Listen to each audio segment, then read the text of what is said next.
Shalom everyone, Parashat Shmot, Tafshin Peivav. But the midwives feared God and did not do as the king of Egypt had commanded them, and they let the boys live. The midwives fear God and do not carry out Paro's command to cast the boys into the Nile. Instead, they let them live. They take a personal risk as Paro might have had them killed. This is essentially an act of Yehareg ve'al ya'avor, be killed rather than transgress the command in the Torah not to kill someone else. How should we understand this pasuk? Does it mean that because they fear God, they act morally? Or perhaps their moral behavior reveals that they truly fear God? Does Yirat Hashem, fear of God, always lead a person to moral behavior? Is there a consistent connection between Yirat Hashem and moral conduct? Even such an elevated, far-reaching moral action like the risk the midwives took? This question arises in other places in the Torah as well. We won't go into all of them today, but generally it's worth discussing these questions broadly in relation to the various places in the Torah where this question comes up. Today we will focus on this point as it appears in this week's parasha. On the one hand, life experience seems to teach us that it is not rare that we see people whose Yirat Hashem indeed teaches them, leads them to behave more ethically than others. And this is not only true for individuals, it can be true about an entire community or broader social groups.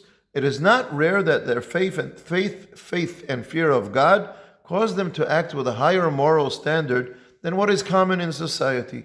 On the other hand, we cannot deny that sometimes we see people who consider themselves to be God-fearing people, yet they are far from behaving morally. So clearly there is no guaranteed connection between what a person considers to be Yirat Hashem and moral behavior. Still, it seems that overall and from a long-term perspective, belief in Hashem and Yirat Hashem generally do have a positive moral influence on individuals and society, but again, it is certainly not guaranteed in every case. Here it is fitting to quote what Rav Kook writes in Orot HaKodesh. A sign of fear of heaven is when a person's natural morality is elevated beyond what it would be without fear of heaven.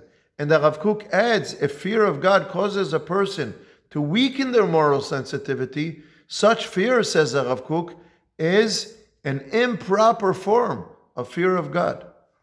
This question can also be viewed from a different perspective, one that is in a sense an opposite perspective.